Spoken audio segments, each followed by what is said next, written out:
Hello, this is Chiak. We are back again with another set of Danganronpa 2 If Light novel, which I didn't realize I had read 2 chapters. For some reason in my head, I had that they had like specific chapter markers, but I guess that was just my imagination. So this is chapter 4, so technically there should just be one more set, I think. Either way, let's get started. Over 10 minutes had passed. The sound of the students leaving the gym and making their way to the nurse's office rang throughout the hall. Genocide Jack had continued to dodge Sakura's attacks with her tricky movements. But when Byakuya blurted out, "Enough already! You irritating pervert." Sorry. "Enough already, you irritating pervert." Genocide Jack stopped in her tracks. Oh my. Getting chewed out by my bespectacled?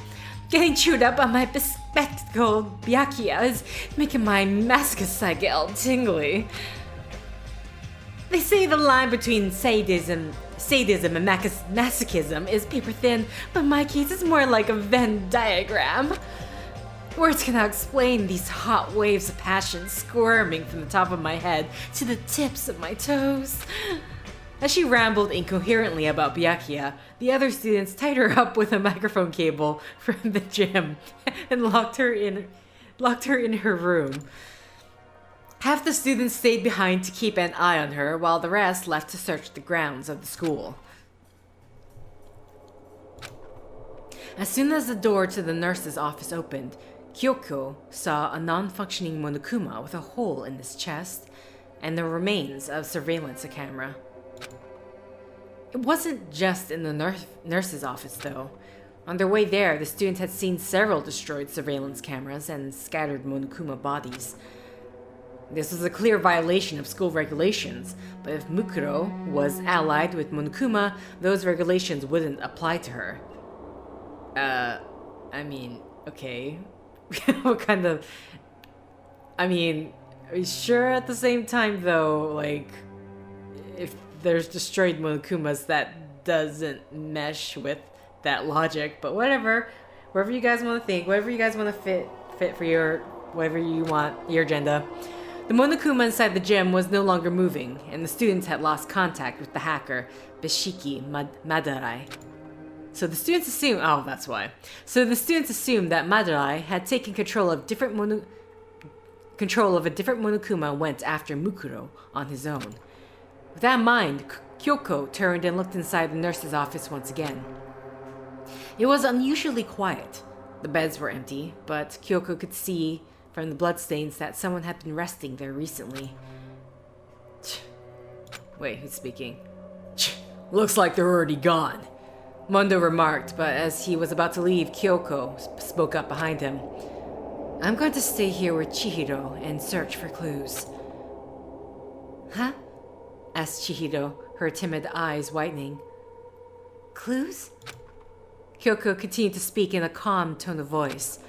Yes, there may be some clues in these Monokuma remains. I figured you would be the best candidate for investigating machinery. Sakura spoke up.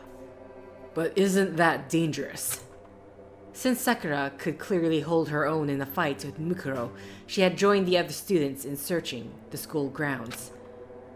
Kyoko shook her head and replied, I'm sorry to say this, but if things get out of hand, Chihiro and I will be just in your way. I think it's better if we search for clues here instead of doing nothing. Besides, we might be able to use Monokuma's parts to detect any radio broadcasts from the outside world. You certainly have a point. Sorry. Understood. We'll be exploring this floor for a while. Please shout for us if anything happens. Sakura left the nurse's office. How did she destroy Monokuma like this? As Chihiro cautiously stood over Monokuma's remains, Kyoko started searching through the room. She zeroed in on one of the beds and began studying it intensely.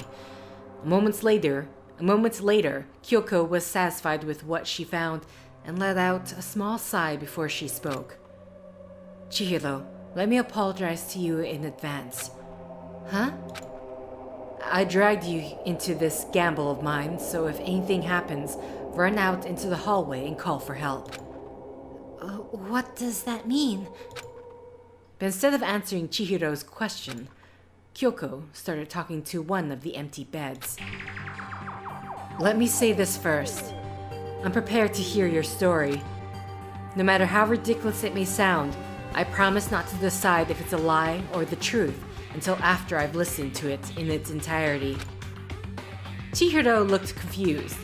She didn't understand what Kyoko meant at all. The Ultimate lowered her eyes and turned to the Ultimate Programmer to make a request. Chihiro, does your laptop have a voice recording function? And do you also have a microphone? Yeah? I want you to use that to record everything we're about to hear. But there's no one there. But there's no one here. As Chihiro wondered to herself, she began connecting Monokuma's parts to her laptop and turned on the record function.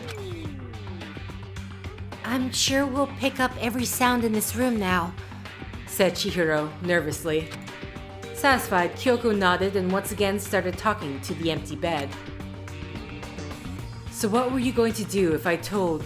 Okay, hold on, I need to turn down the music. So what were you going to do if I told everyone that I had found Makoto? She heard Kyoko say that. Chihiro looked back at her and was surprised by what she saw. At that moment, the Ultimate Programmer was kneeling on the floor next to Monokuma's remains. From that position, she was able to see it. Of all the beds in the nurse's office, there was one bed in particular that couldn't be seen from the entrance. Underneath that bed lay the limp Makoto. A blood pack was hidden next to the bed and slowly providing Makoto with a transfusion. The contents of the blood pack were clear. Rather than blood, it seemed to be some kind of saline solution used in emergency hydration. Though it wouldn't be as effective as an actual blood transfusion, it was enough to keep him from going into shock. Though that was the extent of Chihiro's medical knowledge, she was already surprised that Makoto had been in the nurse's office this whole time. Not only that, but Kyoko wasn't talking to the bed that Makoto was under, which sent chills throughout Chihiro's body. However, there was nobody under the bed that Kyoko was facing. But the moment Chihiro noticed that, a voice rang out from underneath it. As soon as everyone's attention was focused on Makoto, I keep saying his name wrong, Makoto, I was planning to take advantage of that opportunity to take someone hostage. As Chihiro cautiously lowered her head until it was nearly touching the floor, she was able to make out who was talking. Surprisingly, the person hiding there was clinging to the frame of the bed, like a ninja clinging to the ceiling.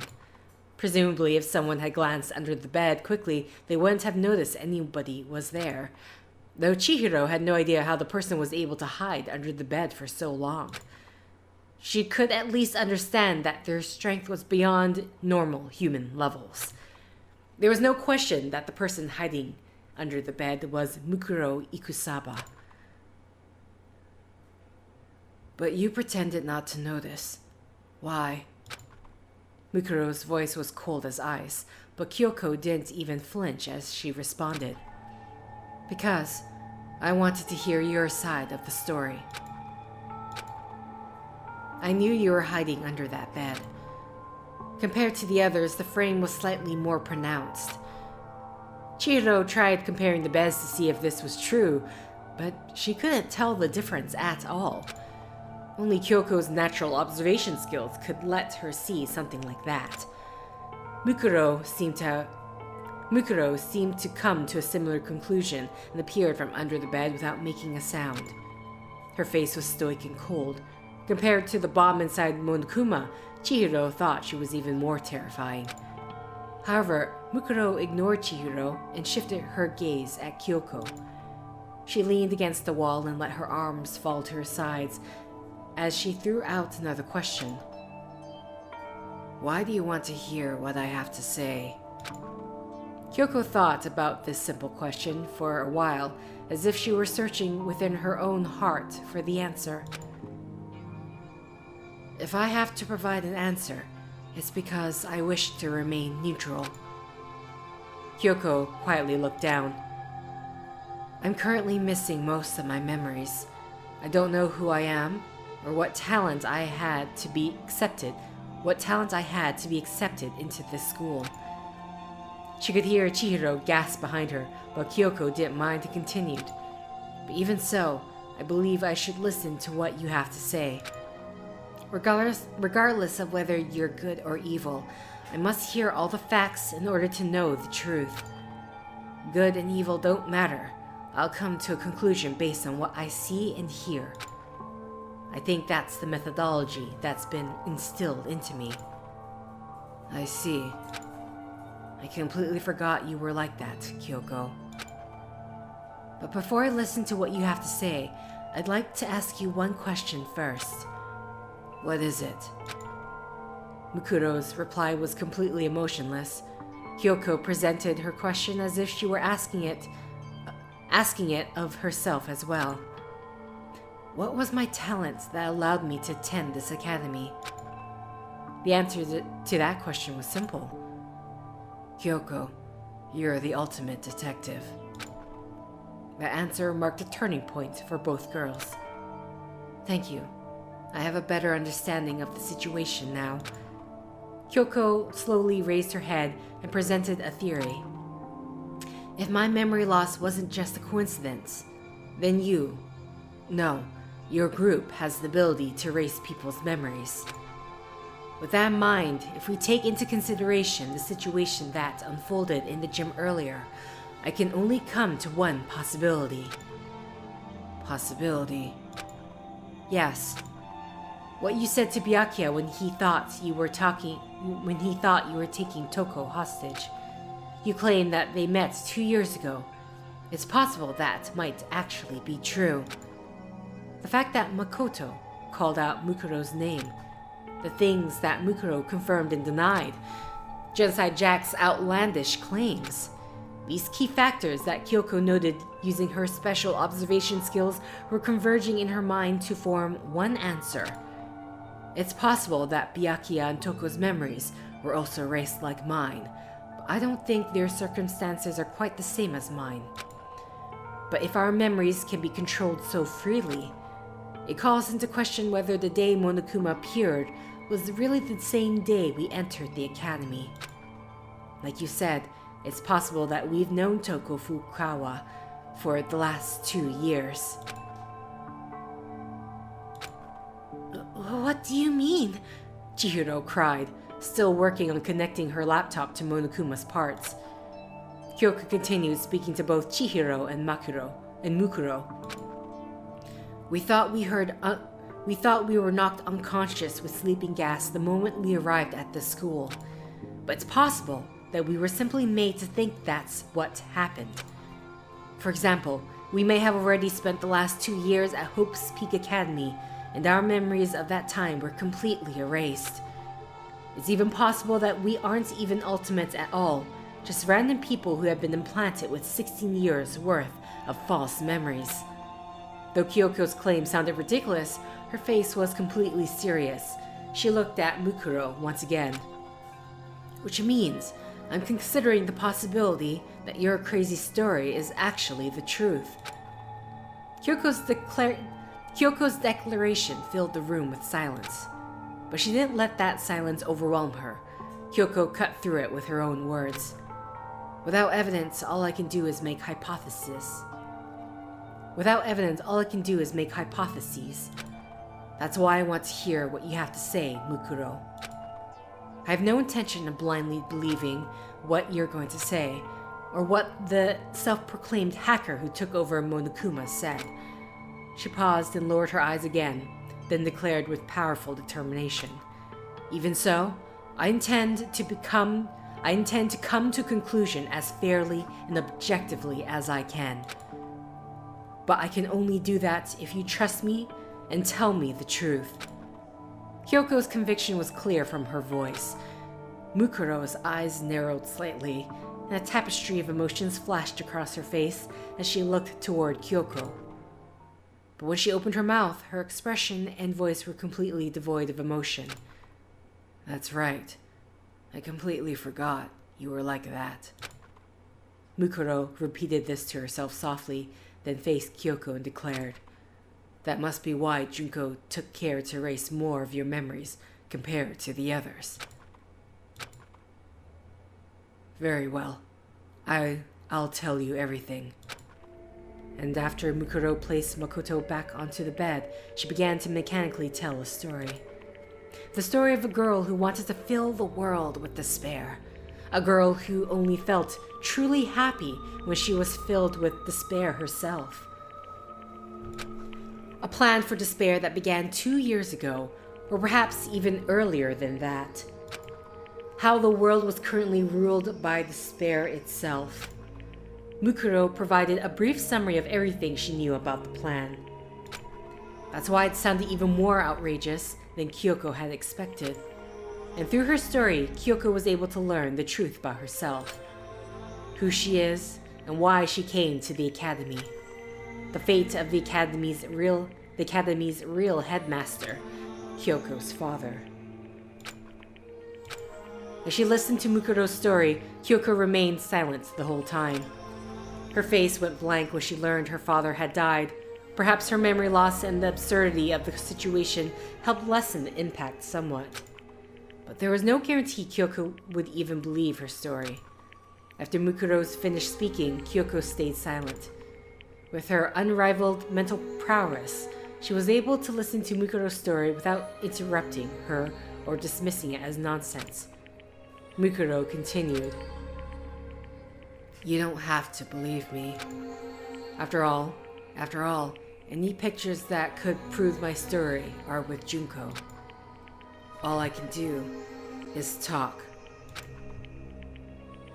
After she said that, Mukuro silently walked toward the entrance to the nurse's office.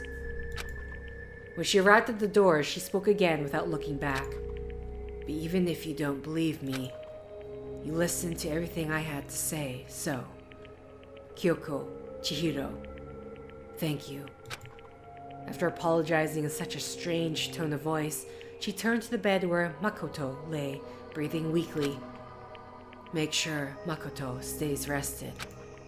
When he wakes up, make sure you give him some sports drinks from the dining hall or supply room to drink. Please." "Of course, but what are you going to do now?" asked Kyoko. Mukuro straightened herself up. Despair. I need to make Junko feel despair." Mukuro continued mumbling to herself as she opened the door. "There's nothing I can do now. There's nothing else I can do." Wait, who's talking?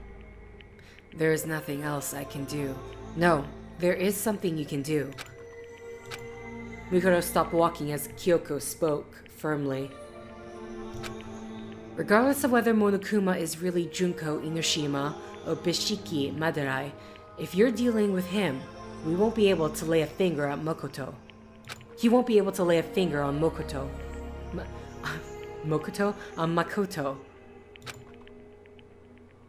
I don't fully trust you, but if you're really concerned for Makoto's life, I'm willing to work with you.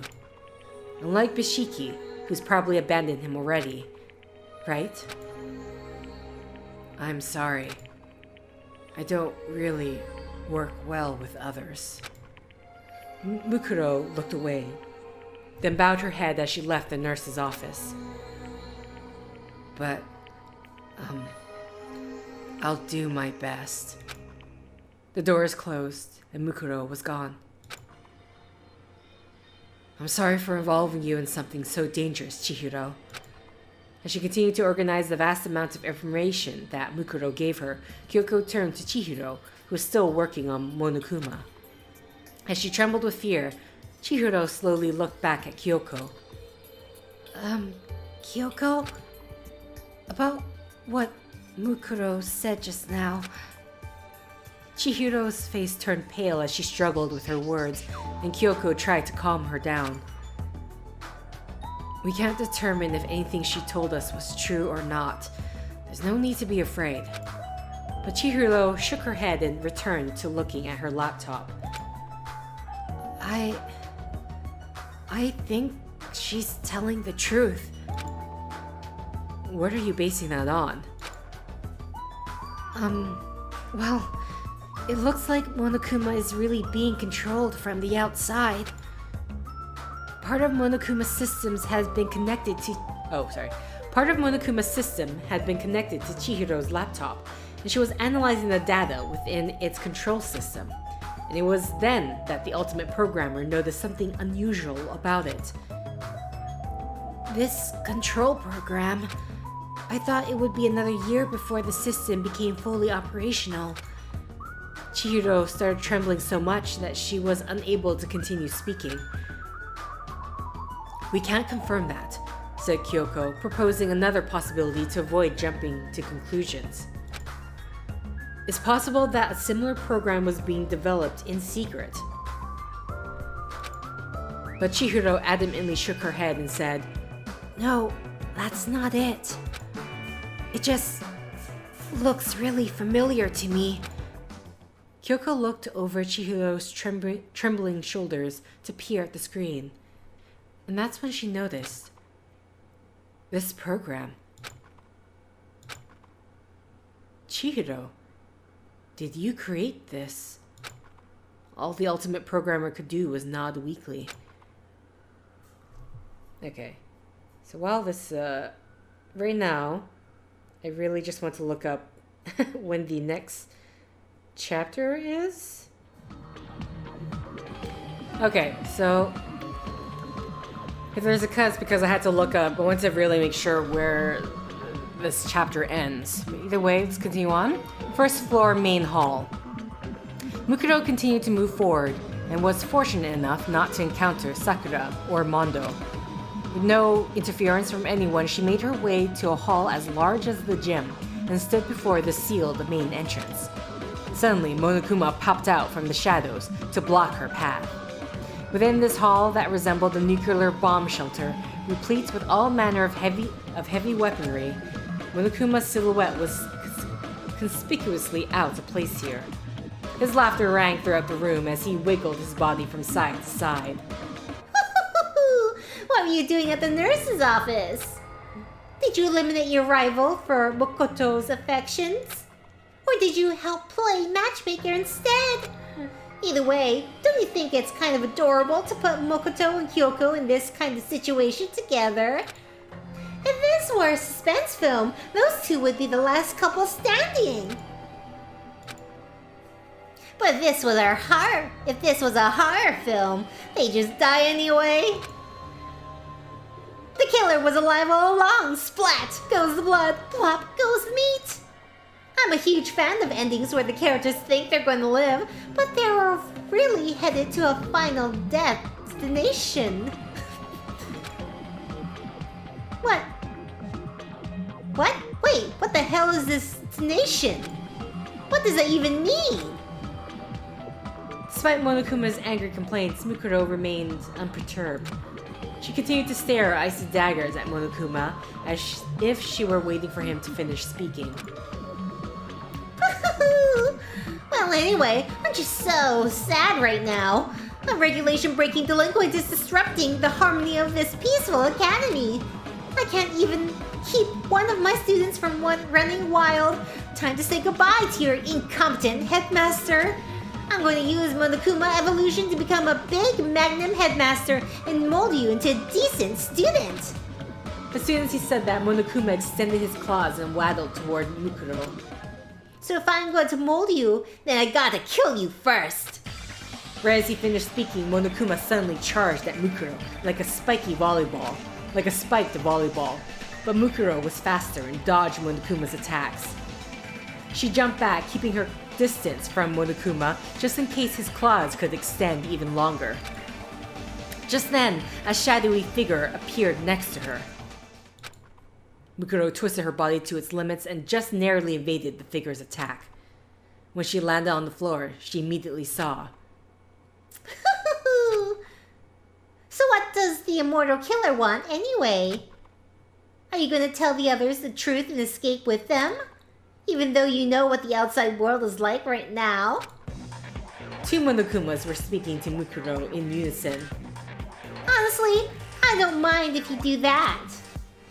I can just imagine the look on everyone's faces when they discover the truth. It fills me with such heart-throbbing excitement. The two Monokumas continued to speak in stereo sound. You said you'd destroy my plans, but there's no happy ending waiting for you, no matter which route you take. And you only have yourself to blame for that. Don't tell me you thought they'd be grateful to you. Even if you guys escape here, do you think they'll still forgive you when they get a whiff of that nasty outside air? Nasty air outside? Some of them might prefer to stay in the school, and some of them might resent you for being kind and showing them the truth. But then again, this is all your fault anyway, so it doesn't really matter what they think of you. Monokuma made a little mistake. Despite facing down two Monokumas, Mukuro's expression didn't waver. She understood that controlling two Monokumas simultaneously was a piece of cake for Junko. Mukuro drew an arm-length metal bar from seemingly nowhere and readied herself. It was the remains of the IV stand from the nurse's office, sharpened into a pointed weapon. With her weapon in hand, Mukuro responded in a cold, mechanical tone. That's fine. I'm already used to that. None of the fear she felt when Monokuma suggested that Mokoto would blame her appeared on her face. Her path was clear to her now, and she calmly issued her demand to Monokuma. Junko, open the gates. The shock of such a straightforward demand left both Monokumas momentarily speechless, but soon they replied, Huh? Why? So we can all leave together. Another straightforward answer. Both Monokumas faced each other and began gesturing as if they were whispering to one another. Mukuro knew their movements were intended to mock her. Unmoved, she continued to speak to Junko directly. I think they'll understand if I show them the outside world. And then they'll stop doubting Makoto. You always find new ways to disappoint me, Mukuro. Did you forget why the school has an air filtration system? It's true that the air outside is polluted, but I don't think it'll kill us immediately. Besides, it's better than being trapped in the school and forced to kill each other. How can you be sure the others will go along with you? You know what I mean, right? Before the former headmaster got turned into space dust, he interviewed the others and they all agreed that they wanted to stay in the school. That was before their memories had been erased. Do you really want to betray their wishes? Mukuro blinked and slowly stepped forward. I don't really care about their feelings. Huh? You're all I need, Junko. So don't worry. I'm always watching out for you. I'm going to make sure you feel despair, and I'm going to make Makoto and the others happy.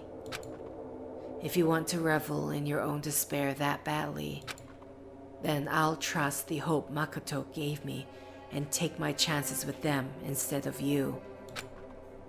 Mukuro's brief but powerful words caused the Monokumas to turn and talk to each other again.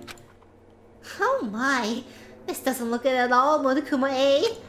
This child doesn't realize her own hypocrisy. She's so disappointing that she's starting to reach critical mass, right, Monokuma B? The two Monokumas looked at Mukuro, who seemed ready to destroy them, and said, What do you think, Monokuma C? Mukuro was taken aback by their question, but her instincts suddenly kicked in and she immediately dodged away. At that moment, a third Monokuma claws extended passed by where her head had been previously. This new Monokuma unit landed with several spins and faced Mukuro, who had clung to the remains of a surveillance camera still attached to the ceiling. I agree with you both, A and B. The three Monokumas lined themselves up. To the students locked inside the academy, this sight would have been akin to a nightmare. Right on! The three units began speaking in perfect harmony as their 6 eyes looked up at Mukuro. Suddenly, they each jumped away in 3 separate directions and kicked off one of the walls. The path of each unit's triangular attack all converged on a single point, Mukuro, who was still clinging to the ceiling. She was surrounded by razor-sharp claws coming at her from different directions. But the situation wasn't even a nightmare to Mukuro. Compared to the time she fended off 3 assassins who had invaded her camp one night when she was still a member of Fenrir, this was nothing. This thought crossed Mukuro's mind as she dangled from the ceiling with one hand and thrashed her limbs around like a tornado. Intercepted by this move, the Monokumas fell to the floor with a loud crash. Mukuro landed on the ground and chased after one of them, brandishing her metal bar. Suddenly, she stopped moving and took a huge leap back. One of the Monokumas exploded with a deafening roar. He had detonated the bomb inside of himself in an attempt to take Mukuro down with him. But thanks to her honed battlefield instincts, Mukuro managed to avoid the explosion. She looked toward the hallway, expecting the explosion to have attracted the attention of Sakura and the others. But she didn't hear any footsteps approaching. Monokuma's voice rang from within the dense smoke. Oh, you don't have to worry. I already told the other students to assemble in the cafeteria. They were eager to follow my orders after I told them I disarmed the poison gas, and that a special police unit was coming to get them. I'm pretty sure Kyoko and the others are all in the cafeteria by now. I'm sure Makoto is with them too. I doubt Sakura will get too rough with him, but I'm sure Byakuya will torture Makoto once he wakes up. I can just imagine him rubbing salt or pouring soy sauce into his open wounds. Man, I'm getting all hot and bothered right now. As she listened to Monokuma's overlapping voices, Mukuro tilted her head slightly and asked, I'm pretty sure they're going to find out that you lied about that special police unit. Are you really okay with that? No worries. Once I've dealt with you, I don't care at all if they find out I was lying. You still don't get it? You're such a disappointment. It suddenly dawned on Mukuro. Not the reason why Monokuma didn't care if the students found out he lied, but rather the voices of the Monokumas in the smoke were gradually increasing in number. As the smoke started to clear, the shadows of 3 Monokumas appeared. The one that exploded couldn't have revived, so a new one must have come to take its place. There was no way Mukuro only heard 3 Monokumas talking just now. As if to prove her hearing had been accurate, the Monokumas suddenly made their move. The 3 Monokumas bent over and began twirling their upper bodies. From behind them, new Monokumas emerged like after-images brought to life. This second row of Monokumas mimicked the earlier ones with one frame of delay, revealing more Monokumas behind them. Eventually, Mukuro realized that there were 3 rows containing 10 Monokumas. Did you know this is called a circle dance? Monokuma's 30 voices spoke in perfect harmony as they divulged information that had nothing to do with the current situation. Mukuro already knew that multiple Monokumas were positioned throughout the academy. But only Junko knew how many Monokumas actually existed. Mukuro had no way of knowing if these 30 Monokumas were part of a larger contingent. The flock of 2-toned teddy bears continued to twirl around. Mukuro felt she was being bombarded with hypnotic images. But faced with this abnormal sight, the ultimate soldier remained calm and maintained her focus. She was nothing like the girl who had panicked earlier in the gym when Makoto was impaled. As she stood before 30 emissaries of despair, She slowed her breathing and allowed her heart rate to accelerate. It was instinct, not fear or panic, that sent her blood racing throughout her body, speeding up the reaction time of her cells. As her senses sharpened, the Monokumas began speaking to her again. Don't worry, I'll make sure Makoto doesn't die.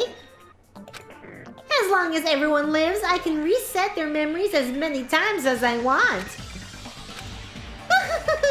That's all. All your effort, hope, dreams, and determinations are going right into the garbage heap. The Monokumas took turns speaking in groups of 10, as if the mastermind controlling the Monokumas wanted to show off her ability to manipulate them. However, the ultimate soldier knew what the true purpose behind all this was. She strained her ears to their limit and noticed a certain sound hidden among the Monokuma's voices. Mukuro's face remained perfectly still as she kicked off the floor. The moment she moved to the side, a roaring sound shook the entire hall. The ceiling-mounted turrets in front of the gate started raining bullets down on Mukuro. The Monokumas were just the mastermind's decoy while she tried to blow her away. As if further trapping her, the Monokumas charged at Mukuro through the storm of bullets. Mukuro guessed that the mastermind programmed their movements in advance so they wouldn't get hit by a single bullet. She ran for the gates, evading waves of bullets and claws every step of the way, programming 30 Monokumas in 2 turrets, while also predicting Mukuro's escape route. This would be considered impossible for anyone, but Mukuro knew it was possible for Junko. As ultimate despair, she possessed despair-inducing abilities that surpassed the abilities of any normal human. Her display of power was only for filling Mukuro with despair. Despair. The scene playing out in front of Mukuro was brimming with despair. The adorably deadly Monokumas laughed and danced like reapers as bullets whizzed through the air. It was despair to the point of absurdity, and it was all for Mukuro. But in the presence of such despair, Mukuro felt a strange serenity. For me? Junko's doing all this for me. Junko, are you watching me right now? In the end, perhaps Mukuro really was a disappointment. She clenched her fists. Junko, thank you. The sound of gunfire overshadowed her whisper, and Mukuro fell completely silent. As a member of Ultimate Despair, Mukuro's heart was filled with joy. Though she was filled with emotion, her eyes had lost their sparkle. Silence filled the air. Even the gunfire from the turret seemed to stop for a moment. But that was only illusion to the one controlling Monokuma. Something strong enough to silence the gunfire and avoid being picked up by the sensors spread through the school, with Mukuro at the center. I'll make sure I do this right. With that final thought, she closed her mouth and turned off her emotions. As she ran through the waves of scorching bullets, the air around her began to grow colder. As this coolness spread into her heart, it began to beat in a mechanical fashion. Several seconds later, Mukuro's body and mind melted together and became one with her surroundings. Her temperature now dominated the battlefield. Despair, bullets, and Monokumas filled the area. Mukuro predicted their movements and jumped into the air without any hesitation. One of the Monokumas jumped at her, but she avoided his attack, kicked his body, and launched herself in mid-air. Bullets pierced through the space Mukuro was previously occupying, striking the falling Monokuma right through its internal bomb. The impact of the bullets caused it to explode, sending fiery Monokuma parts everywhere. As she rode the blast wave, Mukuro balanced herself in mid-air as she kicked away three Monokumas